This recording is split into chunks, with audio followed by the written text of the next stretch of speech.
বক্তব্য অনেকেই দেয়, অনেক সুন্দর সুন্দর স্বপ্ন দেখায়, অনেক লম্বা লম্বা হুঙ্কার ছাড়ে, কিন্তু আমি ইয়াকিনের সাথে এই কথা স্পষ্ট বুঝেছি যে শহীদ শরীফ ওসমান হাদি তার জবান আর তার দিল বরাবর ছিল।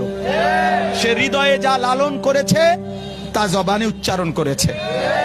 অতএব আমি শুধুমাত্র এই এতটুকু কথা মনে করাইতে চাই, আজকে ভারতীয় আধিপত্যবাদের দোসররা, তাদের এটা মনে করা উচিত, ভারত থেকে তারা আমার দেশের জুলাই যোদ্ধাকে ঘাড়ে গুলি করার পরামর্শ দিয়েছে, মাথায় গুলি করে তাকে শহীদ করেছে।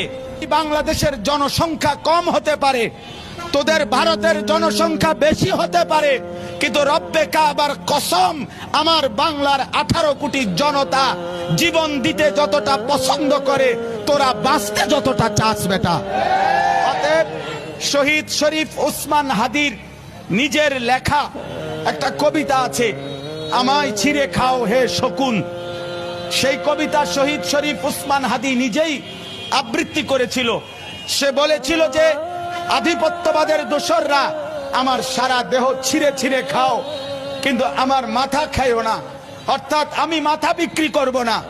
কিন্তু দুশ্মন শহীদ শরীফ ওসমান হাদির মাথায় গুলি করেছে, জীবন দিয়েছে, কিন্তু শহীদ শরীফ ওসমান হাদি প্রমাণ করেছে, ধ্রিম ধ্রিম বাজে গণ দুন্দুবি দামামা, হাকে ভীর শির দেগা নিহি দেগা আমামা।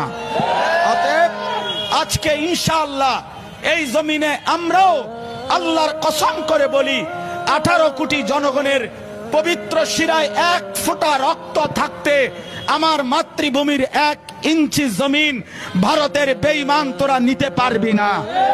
এই জমিন 1 রক্ত নয়, 1 হাদি নয়, লক্ষ কোটি হাদির রক্তের পবিত্র জমিনে প্রয়োজনে খুন ঝরবে, কিন্তু আজাদি থাকবেই থাকবে, থাকবেই থাকবে, থাকবেই থাকবে।